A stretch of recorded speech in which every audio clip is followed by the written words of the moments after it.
Hello there, I'm Peter Edwards from 97.2 Stray FM, and it's fair to say that I do like a charity challenge. Last year I took part in the Meningitis Trust 3 Peaks Challenge, climbing 3 mountains in one weekend. However, this year the bosses have found me something slightly different. They're going to get me to drive 7,000 miles from Harrogate right through to Outer Mongolia and beyond, roughly a journey of about 7,000 miles. Now hopefully raising £5,000 to do so, but we need a vehicle to do the job.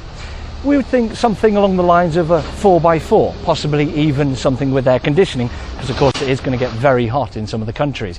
Also room for maybe something like spares, some water, food, and of course 2 people. The actual vehicle we're going to use is this one. Let me introduce you to more details about Amanda the Pink Panda. Clearly pink and a panda, but of course that's because the rule of the Mongol Rally is that we only use an engine size of 1 litre or less. But follow me around the car, let me show you some of the advantages and disadvantages we have for travelling this 7,000 miles. Clearly at the front we have no rally lights or bull bar, so it's a little bit scary if it all goes wrong there. As we travel round the car, I'll show you more features. We do have a very useful sunroof. More on that coming up as we go around. It's a special one, that one. Obviously, if you're going to drive this huge distance, you need to be prepared, like taking enough food, water, and of course fuel, as well as some spares as well. So obviously we need to have lots of room in the back.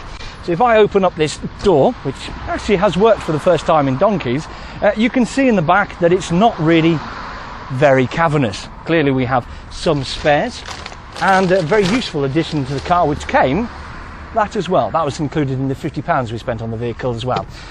Obviously, if you're going to travel this distance, you need to have a car that's suited to the roads we'll be driving on. Clearly, they're not going to be very tarmacked. Quite obviously, they're going to be a bit dirt. And to be honest with you, you need to have the vehicle set up for the job. The vehicle we are using doesn't really have the wheels for the job.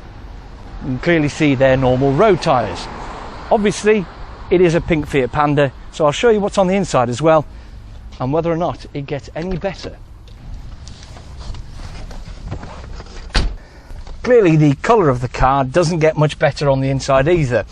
Generally this car has been made to a price. We have a steering wheel that isn't very comfortable, straightforward plastic. Also we have what I think is a brilliant thing, is a glove shelf rather than a glove box, made out of a tube, some cloth and basically welded to the dashboard. Clearly it's not got your mod cons. The seats are a little bit uncomfortable to say the very least. We have other bits and pieces that really clearly are just done for a price, but I think the most impressive thing of the whole lot, and something that took me by surprise, is what we call a choke. When was the last time you drove a car with a choke? You just turn them on nowadays, and if you don't have that you keep stalling. But the most impressive thing about this pink Fiat Panda, of course Amanda the Pink Panda, is the sunroof, which is something I do think is very good. If you just do this, because if you take it out completely, you can stand up in the Pink Panda. Amanda the Pink Panda and myself and my colleague Ashley List will be driving 7,000 miles to Outer Mongolia to raise £5,000 for local charity. To be honest with you, the 7,000 miles does not scare me. The raising £5,000 for local charity certainly does. However, with your help, we can hopefully get that sorted. If you want to find out more, you can listen to 97.2 Stray FM, or of course you can log on to strayfm.com.